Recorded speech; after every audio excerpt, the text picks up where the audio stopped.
So hello students, कैसे हैं? I hope कि आप सभी बढ़िया होंगे, जबरदस्त होंगे। तो पिछले के वीडियो में हम लोग देखे थे कुछ टॉपिक्स और फर्स्ट वीडियो में भी कुछ टॉपिक्स हम लोग पढ़े थे और उसमें कुछ टॉपिक्स ऐसा था जो कि हम लोग बोले थे कि नेक्स्ट वीडियो में देखेंगे और नेक्स्ट वीडियो में हम लोग पहला चैप्टर को पूरा कंप्लीटली उसको पूरा रिवीजन कर लेंगे और आज इस वीडियो में हम लोग पहला चैप्टर पूरा कंप्लीट कर लेंगे। अब नेक्स्ट वीडियो में जो हम लोग पढ़ेंगे वो सेकेंड चैप्टर पढ़ेंगे, ठीक है। तो आज की वीडियो में हम लोग पूरा फर्स्ट चैप्टर का कंप्लीट करने वाले टॉपिक्स, ठीक है। तो चलते हैं, वीडियो में स्टार्ट करते हैं। तो हम बताए थे आपको पहले ही हम लोग का जो पहला टॉपिक होगा, जो पहला हम लोग का टॉपिक होगा नेक्स्ट वीडियो में वो होगा मुख गुहा से रिलेटेड। यहाँ पे आपको शो भी कर रहा होगा मुख गुहा।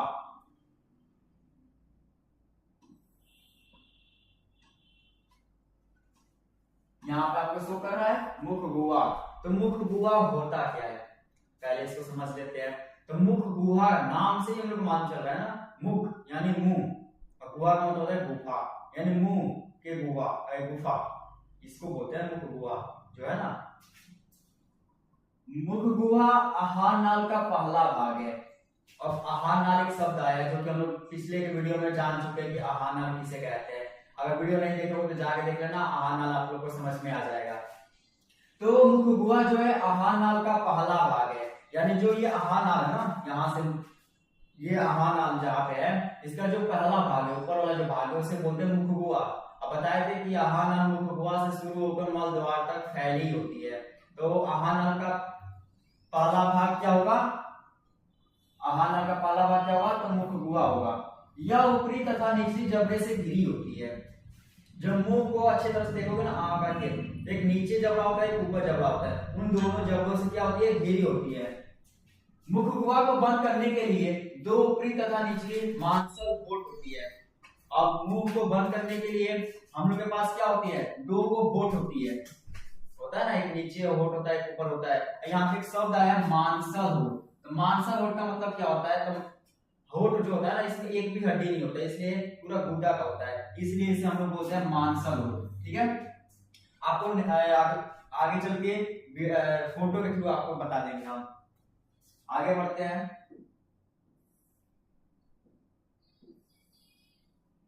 उसके बाद से है कि मुख गुहा में क्या क्या होता है। अगर आप लोग मुंह को अगर खोलोगे तो वहां से क्लियरली आपको मालूम चल जाएगा कि मुख गुहा के अंदर क्या क्या होता है। यहाँ पर लिख भी दिया है और हाईलाइट भी कर दिया कि मुख गुहा में जीभ और दांत होते हैं। तो मुंह के अंदर क्या क्या होता है, जीभ होता है और दांत होता है। जीभ मुख गुहा के फर्श पर स्थित एक मांसल रचना है, एक यहाँ पे भी आ गया मांसल रचना। तो जीभ जो होता है मुंह का, ऐसे जो जीभ होता है ये पूरा का पूरा मांस से होता है, मांस से बना होता है, यानी गुदा से बना होता है, इसमें हड्डी नहीं होता है, इसलिए इसे भी मांसल क्या बोलते हैं, मांसल रचना बोलते हैं। इसका अगला सिरा स्वतंत्र तथा पिछला सिरा फर्श से जुड़ा होता है। अब जीभ का जो अगला वाला भाग होता है ना, ये अगला भाग ये स्वतंत्र होता है। स्वतंत्र का मतलब इसे मुंह से बाहर भी निकाल सकते हो, टेढ़ा भी कर सकते हो, जैसे मन वैसे आगे आगे भाग को कर सकते हो। लेकिन जो पीछे वाला जो सिरा होता है वो जुड़ा होता है, वो स्वतंत्र नहीं होता है। जैसे लगा, जैसे जुड़ा हुआ है वैसे का वैसे ही रहेगा, ना तो इसको यहाँ से इधर कर सकते हो ना इधर कर सकते हो। लेकिन आगे वाला जो जीभ का आगे वाला भाग है उसको हम मुंह से बाहर भी निकाल सकते हैं। जीभ की ऊपरी सतह पर कई छोटे छोटे अंकुर होते हैं। अब ये बताओ, जब हम खाना खाते हैं तो मालूम चलता है ना कि हाँ इस खाने में या इस सब्जी में नमक ज्यादा हो गया, मिर्च कम हो गई, कैसे मालूम चलता है, तो कोई बोलता है जीभ से मालूम चलता है। तो जीभ से कैसे मालूम चलता है, तो जीभ के ऊपर एक छोटे छोटे अंकुर होते हैं। ऐसे जो उनका जीभ होता है इसके ऊपर छोटे छोटे क्या होते हैं, अंकुर होते हैं। ध्यान से अगर जीभ निकाल कर देखना शीशा में, ऐसे छोटे छोटे अंकुर होते हैं जिन्हें स्वाद कलिया कहते हैं, जिन्हें स्वाद कलिया कहते हैं। इसी अंकुर की वजह से हम लोग को स्वाद के बारे में मालूम चलता है कि हाँ इस सब्जी में नमक कम है या ज्यादा है। उसके बाद से डेंटाइन के ऊपर इनामेल की एक कड़ी परत होती है जो दांत को सुरक्षा प्रदान करती है। अब दांत को सुरक्षा प्रदान करने का तो किसका कार्य होता है, तो इनामेल का होता है। किसका होता है, इनामेल। अगर दांत यहाँ पे है दांत, तो क्या होता है इसके ऊपर डेंटाइन के ऊपर इनामेल की एक परत होती है, एक ऐसे होती है परत इनामेल की, जब किसी का दांत टूट जाता है ना तो उसको जब छुओगे ऐसे करोगे ना तो जैसे नहीं होता है, मुलायम जैसा फील होता है। तो दांत के ऊपर एक इनामेल होती है, इनामेल,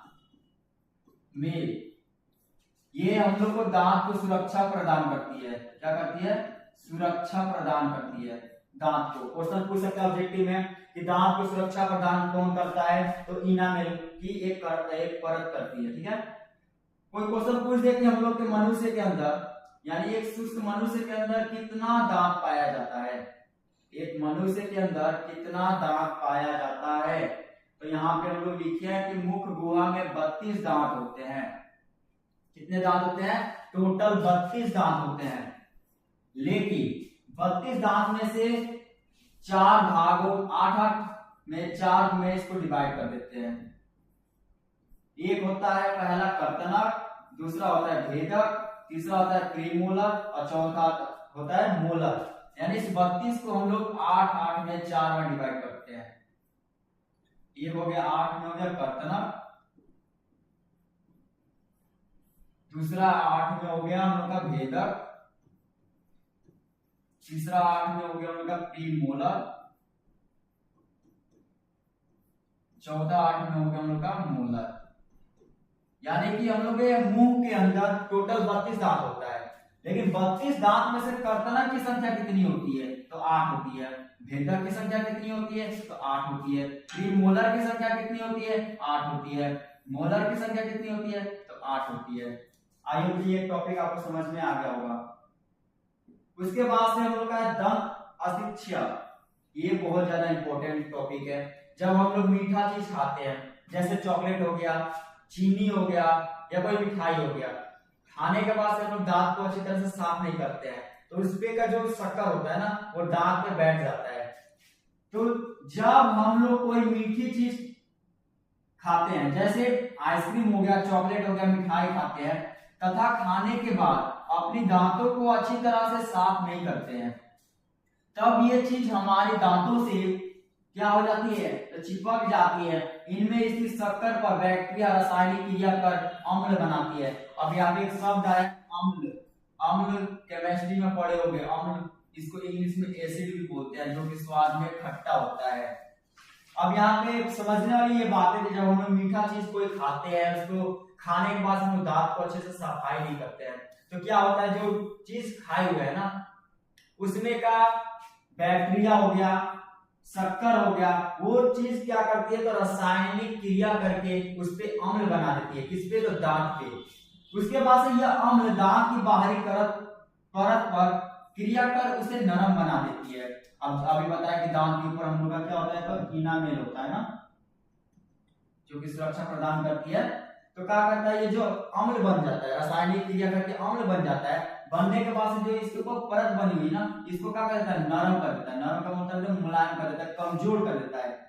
धीरे धीरे उस पर छिद्र बन जाते हैं, धीरे धीरे उस पर छिद्र बन जाता है, यानी दांत में ये हो जाता है ना, छेद जैसा हो जाता है। जब हम लोग दांत को सफाई नहीं करते तो दांत में छेद हो जाता है, तो हम लोग मसाला भी भरवाते हैं। सेम वही प्रोसेस यहाँ पे होता है। जो दंत अस्थिक्ष्य कहलाता है, जो दंत अस्थिक्ष्य कहलाता है, आई होप ये टॉपिक आपको समझ में आया होगा कि अगर दांत को अच्छे से सफाई ना करे तो हम लोग को क्या क्या दिक्कतें हो सकती है। तो सुबह सुबह ब्रश करना भी बहुत ज्यादा इंपॉर्टेंट है, खास जब हम लोग कोई मीठी चीज खाए तब। अदरवाइज हम लोग का दांत भी क्या हो जाएगा? दांतों में छिद्र हो जाएंगे। उसके बाद से टॉपिक हम लोग का है मनुष्य के मुख गुहा में 3 जोड़ी लाल ग्रंथियां पाई जाती है। अब मनुष्य के मुख गुहा में लाल ग्रंथि भी होती है, जो कितने प्रकार की होती है? तो 3 प्रकार की होती है। कौन कौन सी? तो पैरोटिड ग्रंथि, सबमैंडिबुलर ग्रंथि और सबलिंगुअल ग्रंथि। ये तीनों ग्रंथि का नाम इंपॉर्टेंट है, ऑब्जेक्टिव में पूछ सकता है, तो इसको याद रखना, कॉपी में लिख लेना। उसके बाद से हम लोग का टॉपिक आता है ग्रसनी। ये बहुत ज्यादा इंपॉर्टेंट है एग्जाम के लिए, और बुक में भी इसको हाईलाइट किया गया है। ग्रसनी, मुख गुहा का पिछला भाग ग्रसनी कहलाता है। अब मुख गुहा आपको समझ में आया होगा कि मुख गुहा किसे कहते हैं। आहार नाल का पहला भाग होता है। तो मुख गुहा का जो पिछला भाग होता है उसे हम लोग बोलते हैं ग्रसनी। इसमें दो छिद्र होते हैं। इसमें दो छिद्र होते हैं। दो छिद्र का मतलब दो वो छेद होता है। कौन कौन सा? तो एक होता है कंठ द्वार, एक होता है निगल द्वार। निगल द्वार नाम से मान चले जहां से हम लोग भोजन को या किसी पोषक तत्व को ग्रहण करते हैं या निगलते हैं उसे निगल द्वार बोलते हैं, जो आहार नाल के अगले भाग में खुलता है। उसके बाद से कंठ द्वार जो श्वासन नली में खुलता है। एक होता है निगल द्वार जो कि आहार नाल के अगले भाग में खुलता है, एक होता है कंठ द्वार जो श्वासन नली में खुलता है। उसके बाद से अगला टॉपिक हम लोग का था ग्रास नली। यह ग्रसनी, यह ग्रास नली, कंफ्यूज नहीं होना है। तो मुख गुहा से लार से सना हुआ भोजन निगल द्वार के द्वारा ग्रसनी में पहुंचाया जाता है। जब हम लोग भोजन करते हैं तो रोटी खाते हैं ना, तो रोटी अगर ऐसे पकड़ते हैं तो थोड़ा मतलब क्या बोलते हैं उसे, टाइट जैसा फील होता है। लेकिन जब हम रोटी को लेकर मुंह में डालते हैं तो वहां पे मुंह में हम लोग का होता है लार। तो भोजन को लार क्या करता है? सान देता है। उसके बाद से निगल द्वार द्वारा ग्रास नली में पहुंचाता है। और उसके बाद भोजन के पहुंचते ही ग्रास नली की दीवार में तरंग की तरह संकुचन या सिकुड़न और शिथिलन या फैलाव शुरू होता है, जिसे क्रामानुकुचन कहते हैं। अब जब हम भोजन को लिए मुंह में डाले, लार से सनाया, उसके बाद से कहां पहुंचा? तो ग्रास नली में पहुंचा। ग्रास नली में पहुंचने के बाद से वहां पे सिकुड़न जैसा या शिथिलन जैसा या फैलाव जैसा वहां पे क्रिया हुई या शुरू हुआ, जिस क्रिया को हम लोग बोलते हैं क्रामानुकुचन। ठीक है। उसके बाद से ग्रासनी में भोजन अमाशय तक पहुंचता है। तो ग्रास नली से कहां से? तो ग्रासनी से, यानी यहां से भोजन कहां पे पहुंचता है? तो अमाशय में पहुंचता है। कहां से? तो ग्रासनी से भोजन कहां पे पहुंचता है? तो अमाशय में पहुंचता है। अब अमाशय कैसा होता है अभी वीडियो के बाद में हम तुमको फिगर में दिखा देंगे। अमाशय में पहुंचता है। उसके बाद से हम लोग का जो टॉपिक है अमाशय है। अमाशय किसे कहते हैं? तो यह एक चौड़ी थैली रचना है जो उदर गुहा के बाईं ओर से शुरू होकर अनुप्रस्थ दिशा में फैली होती है। जो अमाशय है ये चौड़ी थैली जैसी रचना होती है। थैली समझते हो ना, बैग, वैसी रचना होती है जो उदर गुहा के बाईं ओर से शुरू होकर अनुप्रस्थ दिशा में फैली होती है। उसके बाद से है यहाँ पे जैसे बोले थे कि फिगर से आप लोग को समझाना है, यहाँ पे फिगर से आप लोग यहाँ पे समझ लो।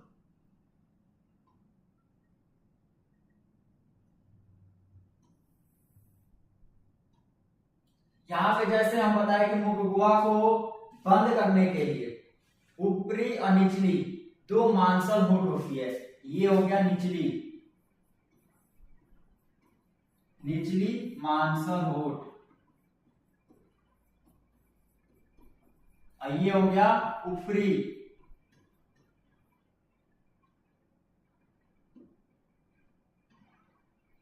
ये निचली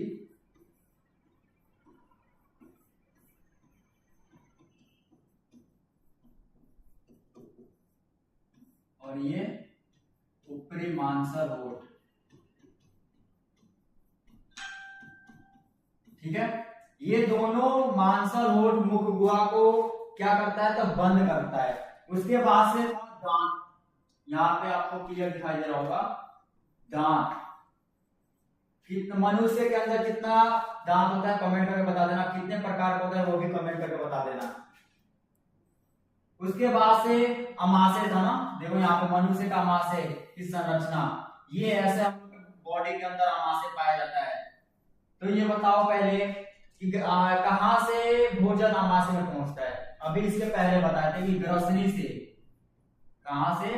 तो ग्रसनी से भोजन कहां पे पहुंचता है? तो अमाशय में पहुंचता है। यहाँ पे भी बता दिया अमाशय की संरचना, अमाशय की लंबाई, अमाशय का भाग और जठरस और HCl। ये आपको नेक्स्ट टॉपिक में आपको नेक्स्ट वीडियो में इसको समझा दिया जाएगा।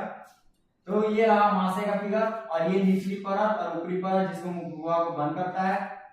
उसके बाद से हम लोग पता दांत जैसे सड़ गया ना, बताया थे कि जब मीठा चीज हम लोग खाते हैं तो क्या हो जाता है? दांतों पे छिद्र बनना शुरू हो जाता है। यहाँ पे आपको 4 फिगर शो कर रहा होगा। यहाँ से आपको क्लियर देख सकते हो कि दांत हम लोगों का कैसा हो जाता है जब मीठा चीज खाने बाद से दांत को सफाई नहीं करते हैं तो। उसके बाद से जो हम लोग का टॉपिक है छोटी आंत। कौन सा टॉपिक है? छोटी आंत। तो छोटी आंत जो है आहार नाल का सबसे लंबा भाग है। अब नाम से ये मत बोलना छोटी आंत है तो छोटा ही होगा।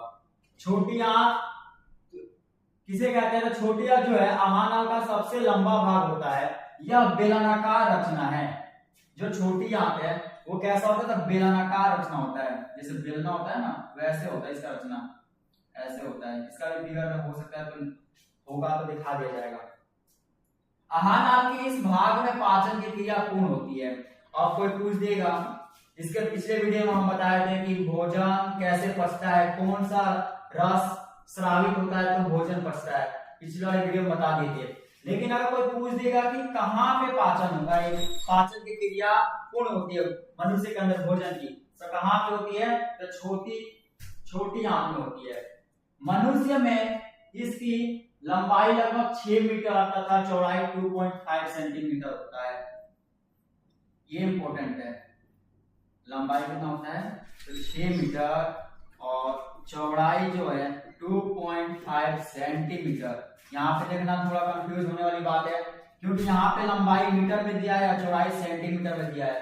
तो एग्जामिनर कर क्या सकता है? तो ऑप्शन में तुम लोग ऐसे भी दे सकता है 6 मीटर लंबाई और चौड़ाई 2.5 मीटर। बी नंबर में ऑप्शन में दे सकता है 6 सेंटीमीटर लंबाई और चौड़ाई आप लोग का दे सकता है 2.5 सेंटीमीटर। सी में आप लोग का दे सकता है लंबाई 6 मीटर और चौड़ाई भी 2.5 मीटर। तो यहाँ और डी में आपको दे सकता है नॉट, इनमें से कोई नहीं।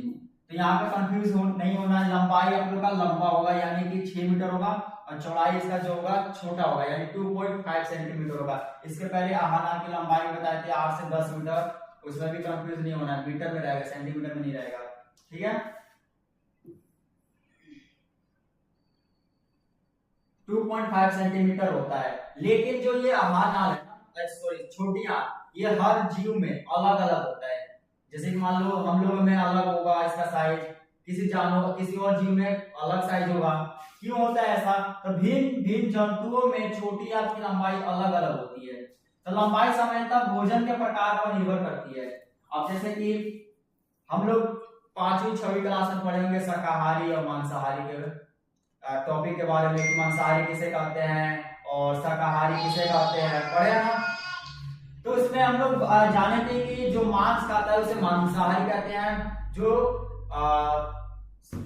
मांस नहीं खाता जैसे कि सब हरी सब्जी हो गया ये सब खाता है उसे शाकाहारी बोलते हैं। तो यहाँ पे कि शाकाहारी जंतु में छोटी आंत की लंबाई अधिक होती है। जो शाकाहारी जीव होगा जो मांस नहीं खाता उसका छोटी आंत की लंबाई बड़ा होगा। लेकिन क्यों होगा? हाँ पहले यहाँ पे समझ लो ना कि अगर जो शाकाहारी जीव है उसकी छोटी आंत बड़ी क्यों होती है? ताकि सेल्यूलोज का पाचन ठीक से हो सके। लेकिन मांसाहारी भोजन का पाचन अपेक्षाकृत सरल होता है, इसलिए मांसाहारी जंतुओं की छोटी आंत की लंबाई कम होती है। यहाँ पे बस एक ही बात समझ याद रखना है कि जो शाकाहारी होगा इसका छोटी आंत क्या होगी? बड़ी होगी। छोटी आंत क्या होगी?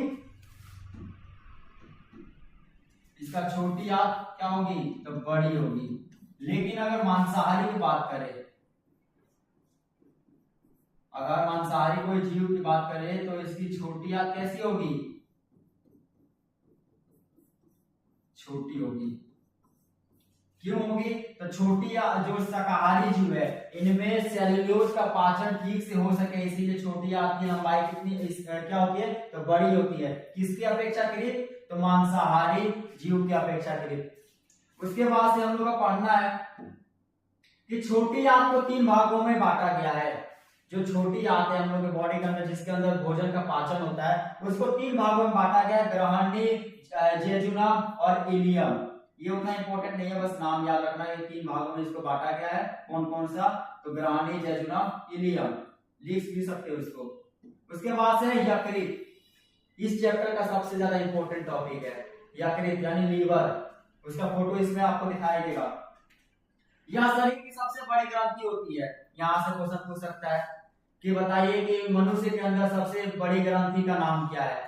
ये क्वेश्चन एनसीईआरटी के बुक में भी पूछा है या भारतीय भवन पे देख सकते हो। तो मनुष्य के अंदर सबसे बड़ी ग्रंथि का नाम क्या है, तो यकृत है। इसका भार करीब 1.5 kg होता है।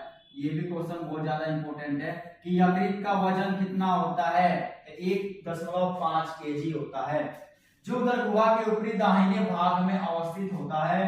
यकृत कोशिकाओं से पीत का स्राव करता है। यकृत क्या करता है, तो कोशिकाओं से पीत का स्राव करता है। उसके बाद से हम लोग टॉपिक है लास्ट इस चैप्टर का टॉपिक कि बड़ी आंत किसे कहते हैं। छोटी आंत के बारे में तो हम लोग समझ लिए कि छोटी आंत किसे कहते हैं, तो आहार नल का सबसे लंबा भाग होता है। उसके बाद से उसका छोटी आंत को कितने भागों में बांटे उसको भी समझ लिए। उसके बाद से यकृत समझ लिए। अब लास्ट टॉपिक हम लोग का बन रहा है बड़ी आंत। तो छोटी आंत आहार नाल के अगले भाग बड़ी आंत में खुलती है, यानी कि ये हम लोग का हो गया आहार नाल। एक तरह से समझ लो तो ये हो गया हम लोग का आहार नाल। आहार नाल का सबसे लंबा भाग होता है छोटी आंत। ये हो गया सबसे लंबा भाग छोटी आंत। ये हम लोग का हो गया आहार नाल। अब बड़ी आंत, तो आहार नाल के अगले भाग बड़ी आंत में खुलती है, यानी आहार नाल का ये जो अगला वाला भाग होगा यहाँ पे होगा आपका बड़ी आंत। ठीक है। बड़ी आंत दो भागों में बांटा गया है। छोटी आंत को 3 भागों में बांटे थे और बड़ी आंत को 2 भागों में, जो कौन कौन सा है, कोलन है और मलाशय है। मलाशय को आप लोग रेक्टम भी बोल सकते हो। कौन कौन सा है, कोलन, एक मलाशय, मलाशय को रेक्टम भी बोलते हैं। तो छोटी आंत तथा बड़ी आंत के जोड़ पर एक छोटी नली होती है जो कि सिक्कम कहलाती है। एक बड़ी आंत और छोटी आंत के बीच में एक जोड़ा होता है। उस छोटी सी नली को, मतलब जोड़ पर एक छोटी सी नली होती है जिसको हम लोग क्या बोलते हैं, सिक्कम बोलते हैं। क्या बोलते हैं, सिक्कम बोलते हैं। अब इसको अगर फिगर में देखा जाए तो यहाँ पे हम लोग का है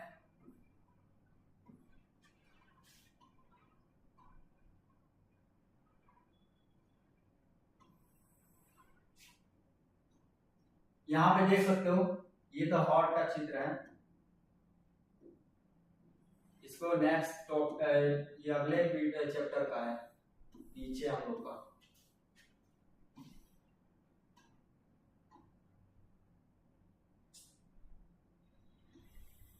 यहाँ पे है हम लोग का यकृत, यानी इसको इंग्लिश में लीवर बोलते हैं।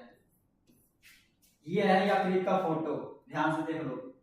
इसको किसी दूसरे वीडियो में अच्छे से विस्तारित रूप से इसको समझा दिया जाएगा कि यकृत का फोटो ऐसे होता है।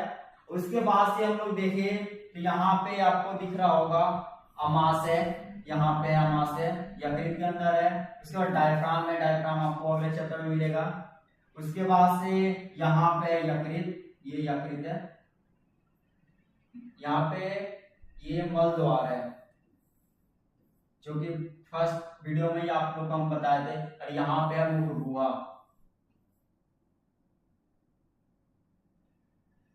यहाँ पे है अग्नाशय। ठीक है। आई होप कि ये आपको समझ में आ रहा होगा। फिगर यकृत का है, ये हृदय का, ये नेक्स्ट वीडियो आपको चैप्टर में मिल जाएगा। और यहाँ पे ये फिगर जो है आपको समझ में आ रहा होगा, यहाँ पे ग्रासिका, ग्रासनली है। ठीक है। और आहार नाल यहाँ पे साफ नहीं दिख रहा है, कोई बात नहीं, इसको भी अगले वीडियो में देख लिया जाएगा। इसको और इन दो, इसको यकृत को और इसको दोनों को एक वीडियो स्पेशल बनाया जाएगा जिसमें दोनों को अच्छे तरह से समझा दिया जाएगा। तो यहाँ पे हम लोग का पहला चैप्टर यहाँ पे हम लोग का कंप्लीट हो गया। अगर इस चैप्टर से कोई भी डाउट होगा, जो टॉपिक समझ में नहीं आया होगा, कमेंट कर देना। हो सकता है तो इसके बाद से जो वीडियो बनाएंगे उसमें आप लोग को रिवीजन करा देंगे 1 शॉट में। ठीक है। तो आई होप कि वीडियो पसंद आया होगा। अगर पसंद आया होगा तो लाइक कर देना और ईडन इंडिया से जुड़ने के लिए चैनल को भी सब्सक्राइब कर देना। मिलते हैं नेक्स्ट चैप्टर में और नेक्स्ट वीडियो में, तब तक के लिए बाय।